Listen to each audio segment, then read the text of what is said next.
When is an MMORPG pay to win? I play MMOs pretty much every day. I cover lots of different ones on this channel, and no matter what game I'm talking about, someone will comment, oh, this game is bad because it's pay to win. Or there'll be a debate about pay to win in the comments. So today, I just wanted to start the discussion about when is an MMO pay to win, what is pay to win, and hopefully hear from you in the comments of what you think about pay to win in MMOs. So I've been playing MMOs for around 20 years. And back then, when I was younger, these games were very simple. They were black and white. Either they were free from pay to win, you buy the game, you buy the expansions, and maybe there's a sub. Or they were completely milked, where you could whale out and be the best on the server. And people would label the game as pay to win, and if you didn't like pay to win games, you just wouldn't play it. And it was quite a good divide. But now in 2023, there are so many different ways MMOs try and make money. The box price, the expansion, the sub fees, the battle pass, premium battle pass, super deluxe battle pass, cash shops, mounts, pets, cosmetics, gear, upgrade materials. I could go on, but you can buy everything nowadays. There's so many ways to spend money on an MMO. And if we label every single thing in an MMO with a cash shop as pay to win, I don't think there'd be an MMO left that we can talk about as, oh, this is free from pay to win. So I wanted to go over them and go over, in my opinion, when the MMO becomes pay to win. And of course, if you want to give your own take in the comments, that would be great, because I don't think anyone's right or wrong here, and everyone has their own view of this, and it's completely down to the individual person. So let's go over it. I'm going to break it down into pay to win, pay for convenience, and then non-pay to win. So first up, pay to win. When we're talking about a pay to win game, everyone has their own definition. For some, even having a cosmetic cash shop is pay to win, because you're taking an item out of the game and making you pay real money for it. So there's controversy there, but I would say when something gives you a competitive advantage over other players from a cash shop, or lets you get the best gear in the game without ever having to play the game, that is letting you win the game. So on the gear side, if you can go into the cash shop or purchase gold and buy your best gear, your best in slot gear, the end game top gear where you can say, my character's now complete. If you can do that with money, then you've paid to win. And that's how I see it personally. WoW treads this line very closely, as gold can buy really, really powerful bind and equip gear. But the true best in slot in that game comes from the end game content. A real culprit where I do think they fall for this is Lost Ark. You can literally buy honing materials to enhance your gear and make it stronger than all other players. This not only lets you get into the raids easier, but if you're not paying, a raid team will pick the person who's better geared. And usually that's the person who's swiped their card more. So I think being able to buy gear and the scale of that gear going all the way to the top is, with real money, is honestly one thing that makes it 100% pay to win in my books, and really bitters my experience. Another thing is giving a player competitive advantage over somebody else. For example, if you're playing a PvP MMO and they release a full camo outfit like BDO, or a skin that has a smaller hitbox, you're paying to have a competitive advantage over other players. Another thing you see is classes and races that are maybe overpowered, locked behind a paywall or a sub. And then the final thing in my books that makes a game pay to win, and this next one is my pet peeve: early access. If you can buy the super deluxe premium edition of the game and get 4 or 5 days of early access, you're literally paying to play the game when no one else can. You get a head start. You will get 4 days ahead of someone else. I hate this. It's the one thing I normally fall for too, because once a game has this early access date that you have to buy the supreme bundle for, kind of becomes the actual release date, because everyone's playing on that date, because loads of people pay for it. And then the real release date, that's maybe 4 days later, is kind of seen as like the late day. It's like you're not playing on release. Yeah, I am, but I've not paid for extra. I hate this so much. It's vile. It happened with Lost Ark. It's happening with Diablo 4, and it drives me crazy. All these things, in my opinion, allow you to win the game. If the game is beating the PvE or the PvP content, you're paying to beat that content. In my opinion, that's it for me. They're the three things that I consider the worst. Let me know in the comments if you would put something else in this category as true pay to win, where you either won't play the game or it really bitters your experience. Next up, this is the big grey area. Lots of people will call this pay to win, and it kind of is. A lot of people are right in saying it is, but I would say it's pay for convenience. MMO developers will create obstacles in their game and then sell you the solutions to those obstacles. So a big one is boosters and skips, usually in a cash shop, lockouts of energy or progression that can then be unlocked with real money, such as you can only do a certain task once a day to get gear or materials unless you pay money to do it again. ESO and Black Desert have experience boosters that literally make you level or get gold faster. Most MMOs nowadays, even the big ones like WoW and Final Fantasy, sell story skips or level skips.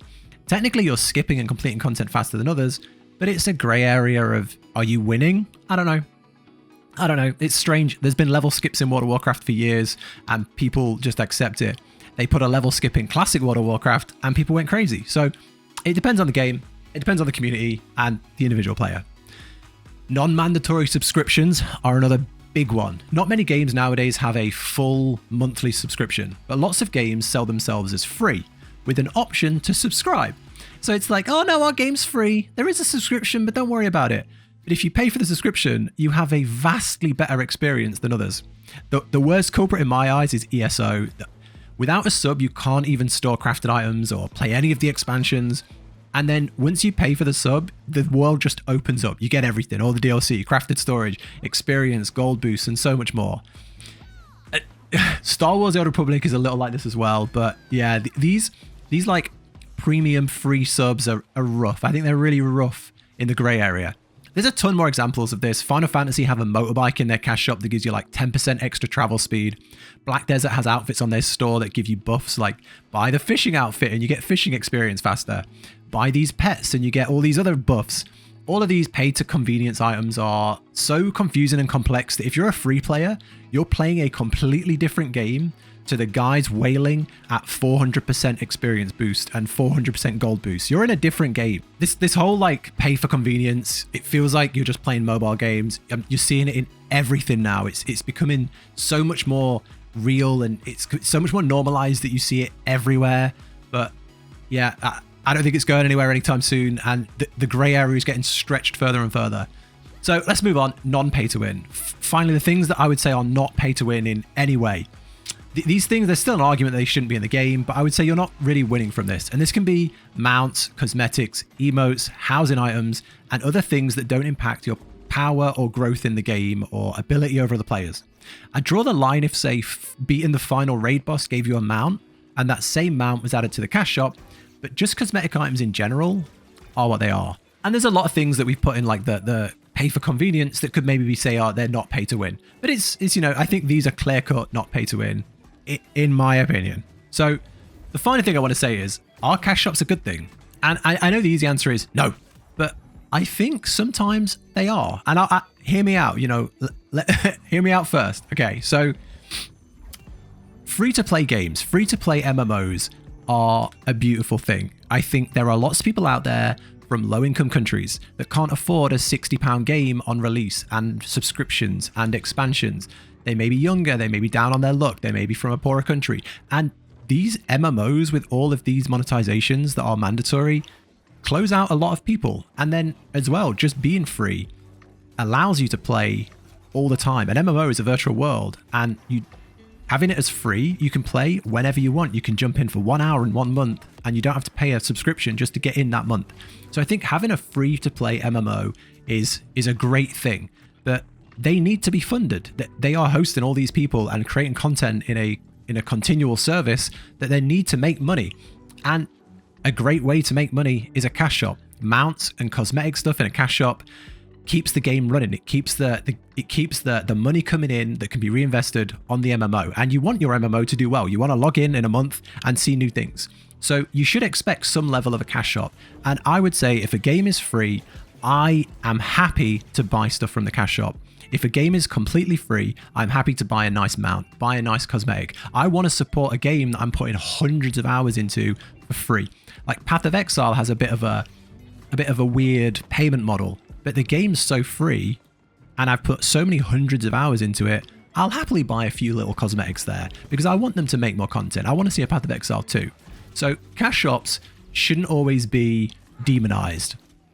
However, this is where I might rant. This is where I get very angry and a little too passionate.